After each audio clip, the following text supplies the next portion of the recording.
Boa tarde, a paz do Senhor. Vamos à nossa leitura, né? Esse mês nós estamos com um livro do pastor Alain Brizotti, Conhecereis a Mentira e ela vos encantará, né? Nós temos a leitura de segunda a quinta, sempre às 13h15. Então vamos iniciar o capítulo 2. Opa, o capítulo 2, não é hoje? Isso. Não, o capítulo 1. Nós tivemos 2 dias, o primeiro com a apresentação, né? E ontem foi a declaração de não fé. E aí a gente vai para o capítulo 1. Mentira, o inimigo íntimo. Na introdução de uma antiga matéria da revista Super Interessante sobre a mentira, está escrito: ninguém gosta de admitir esta dura verdade. Todos mentem. Seja para agradar alguém, escapulir de uma encrenca, ser o herói de alguma aventura nunca vivida, levar vantagem na vida. Com suas pernas curtas, a mentira caminha no passo do homem desde que o mundo é mundo e não dá o menor sinal de perder o fôlego, muito pelo contrário. Todos nós temos um pouco ou muito do Pinóquio. A mentira sempre esteve presente. Suas máscaras, seus disfarces, costumam ser os recursos utilizados quando a verdade fica ausente. Nunca houve uma geração que vivesse completamente livre dos seus artifícios. Suas garras estão cravadas na alma humana desde o início. Não somos imunes ao seu veneno. O grande filósofo Aristóteles acreditava que só havia 2 maneiras de mentir: diminuindo ou aumentando uma verdade.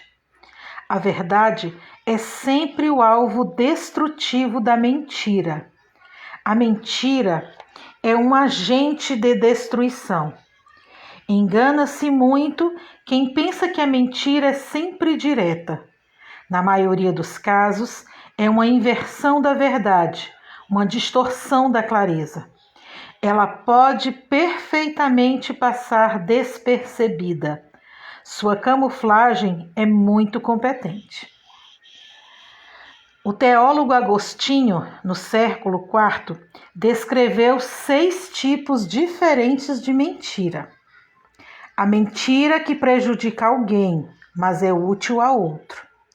A mentira que prejudica sem beneficiar ninguém. A mentira que se comete pelo prazer de mentir. A mentira que se conta para divertir alguém. A mentira que leva ao erro religioso. A mentira que ele considerava a boa mentira que salva a vida de uma pessoa. Porém, seja qual for a história, o motivo ou o contexto, a realidade não tem rodeios. Mentira é tudo aquilo que queríamos que fosse verdade. É o que mora no desejo centrado apenas no eu. É tudo aquilo que fantasiamos, teatralizamos. Mentir é um exercício complexo de vários fatores: memória, criatividade, caráter instável, medo. Os povos antigos, de maneira geral, condenavam a mentira, mas podiam mudar de ideia a partir do contato com outras culturas. Por exemplo, os povos da velha Índia tinham o preceito de só mentir para salvar um hóspede. Os budistas pregavam que mentir equivalia a matar 10 homens. Cada cultura tem sua percepção do que seja o ato de mentir, mas todas sabem que ele existe. A mentira tem esse estranho hábito da contextualização. Ela é dinâmica, mutante. Muitos psicólogos afirmam que existe um período da vida em que sempre se mente: a infância. Nela, a mentira é um modo de satisfazer, para si mesmo ou perante os outros, uma necessidade de alcançar um desejo. É o garoto que diz que seu pai, uma pessoa modesta, é um grande homem. Seu desejo mais íntimo, no fundo, quer que isso seja verdade. Crianças mentem quando querem alguma coisa.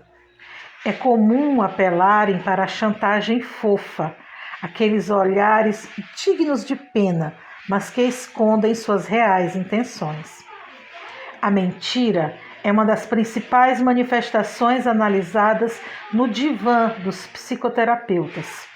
Os assuntos sobre os quais as pessoas mentem fornecem ótimas pistas sobre as áreas mais problemáticas de seu temperamento, aquilo que elas não enfrentam ou querem esconder.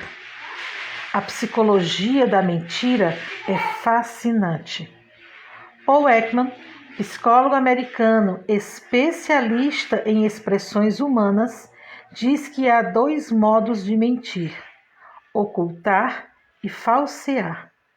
Esses 2 ambientes psíquicos do mentiroso, o oculto e o falso, são os 2 mais encontrados. O mentiroso é um habitante das sombras. A fisiologia da mentira também é surpreendente. Nosso corpo mostra um grande número de sinais quando mentimos. Sabe-se, por exemplo, que é mais fácil mentir com o rosto do que com as pernas e os pés. Cientistas descobriram que, pelo fato de todos conhecerem as próprias expressões faciais, de tanto vê-las no espelho, é mais simples controlá-las no momento de mentir. Mas é quase impossível disciplinar pernas e pés, que à sua maneira também falam, e às vezes bem alto durante uma conversação. O mentiroso bate os pés, cruza e descruza as pernas. É por isso que em negociações complicadas, as pessoas ficam inconscientemente mais à vontade, sentadas a mesas que escondem a metade inferior do corpo. A culpa do mentiroso se espalha pelo corpo inteiro.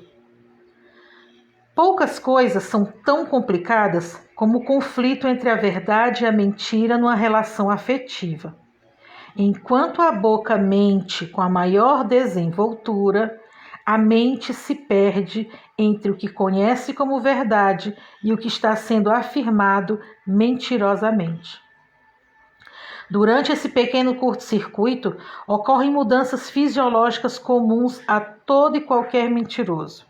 A respiração se interrompe por 1 segundo e depois volta num ritmo acelerado. O coração também passa a bater mais rápido e a transpiração aumenta. Como nada disso pode ser percebido diretamente, existe o polígrafo ou detector de mentiras, um aparelho que, em contato com o peito, o pescoço e a ponta dos dedos, registra em gráficos aquelas manifestações fisiológicas. Dizem que há pessoas tão competentes no jogo perigoso da mentira que conseguem mentir até para o polígrafo. Há quem vive para mentir e há quem mente para viver. Como os que ganham honestamente o pão de cada dia graças ao fingimento em tempo parcial ou integral. É o caso, por exemplo, dos atores que fingem ser personagens, dos médicos que ostentam nas horas mais graves uma calma fictícia, dos diplomatas que, por dever do ofício, blefam à mesa de negociações. Os mestres do marketing que criam a ilusão da necessidade e nos incitam a comprar tudo aquilo que não precisamos. Os publicitários, cansados de levar a fama de vender mentiras bem embaladas, criaram o Conselho Nacional de Autorregulação Publicitária, justamente para vigiar anúncios enganosos. Quem nunca bradou diante de um anúncio esquisito?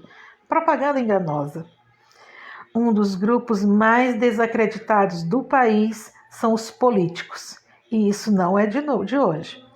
4 séculos antes de Cristo, na Grécia Antiga, Platão ensinava que a mentira enfeia a alma, mas é perdoável quando atende a interesses de Estado. Depois, no Renascimento, Maquiavel escreveria que todos veem o que o político parece, mas poucos sabem o que ele é realmente. Política e mentira parecem manter uma relação visceral. Pilatos, lavando as mãos, talvez sinalize para uma verdade bastante incômoda. No poder, poucas são as mãos que ainda estão limpas. Alguém rabiscou no muro de uma universidade: senhores políticos, queremos mentiras novas. A mentira se infiltra na história que se aprende nos livros didáticos. Dom Pedro I, por exemplo, jamais teria bradado independência ou morte às margens do Ipiranga ao receber a carta que o intimava a voltar a Portugal. Teria reagido soltando sonoros palavrões. Nos Estados Unidos, quando se ensina às crianças as virtudes da verdade, é inevitável o exemplo de George Washington. Aos 6 anos, confessou ter derrubado a cerejeira favorita do pai, dizendo: "Não posso mentir". Na verdade, nenhuma de suas biografias confirma o episódio. A mentira é a mãe dos exageros, estica falsas virtudes e diminui as falhas.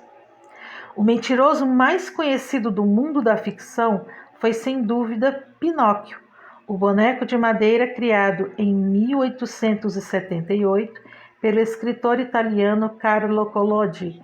Numa tentativa de educá-lo, a fada madrinha de Pinóquio fez com que cada vez que ele mentisse, o nariz crescesse.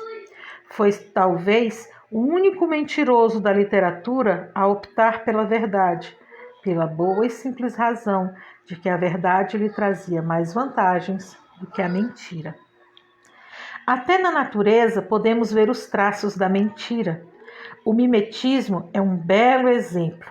Alguns animais apresentam características que enganam seus predadores. A falsa cobra coral é um clássico exemplo de mimetismo. Temida pelos predadores por sua semelhança com a verdadeira, essa cobra não produz veneno. O conselho dado por instrutores de ofidismo na academia militar resume a função precisa da mentira que o animal prega. Ao encontrar uma, trate sempre como a cobra coral verdadeira. A orquídea Orphis speculum, originária da ilha italiana da Sardenha, imita com perfeição as asas de uma vespa fêmea. O macho, atraído pela forma e pelo cheiro, tenta copular com a planta e acaba por polinizar a espécie. Na natureza, nas relações humanas e até mesmo nas religiões, a mentira está presente. Custa caro viver a verdade. A mentira, geralmente, se apresenta como o caminho mais fácil, meio mais simples e modelo mais acessível e falso. O fato de que a mentira está absolutamente presente na história e na condição humana não deve servir como desculpa para a sua prática. Nós, cristãos, vivemos pela palavra e do início ao fim, a Bíblia é um livro que desmascara, combate a mentira. Ser cristão e ser mentiroso é uma contradição total. Quem ama a Deus, ama a luz. O evangelista João declara na fala do próprio Jesus que o diabo é o pai da mentira. Essa relação de paternidade do erro é enfatizada para mostrar a seriedade que Jesus encarava o assunto. A palavra que Jesus mais usava para falar sobre sua relação com Deus era Pai. Aqui no texto de João, Jesus usa a palavra Pai para mostrar a natureza da relação do mentiroso com o mal. Em João 3,19, Jesus já havia sinalizado que as pessoas cujas obras são más amam as trevas ao invés da luz. Perceba a gravidade do assunto. 2 palavras belas foram profundamente destruídas: amar e pai. A mentira destrói a beleza. A mentira caminha no passo da humanidade desde o início. e só pode ser combatida com o remédio da verdade. Quem vive na mentira habita os cenários ilusórios da própria mente, corrompe o próprio coração. Então, nós pedimos a você que, se você ainda não participa do nosso grupo no Facebook, Mulher Virtuosa, quem a achará, por favor, entra no Facebook e participa. Se você não é inscrito no nosso canal, se inscreva e compartilhe essa mensagem com outra pessoa. A palavra de Deus diz que o povo perece por falta de conhecimento. Então, vamos nos instruir, conhecer mais a vontade de Deus para nossas vidas, tá? Então, até amanhã, nesse mesmo horário.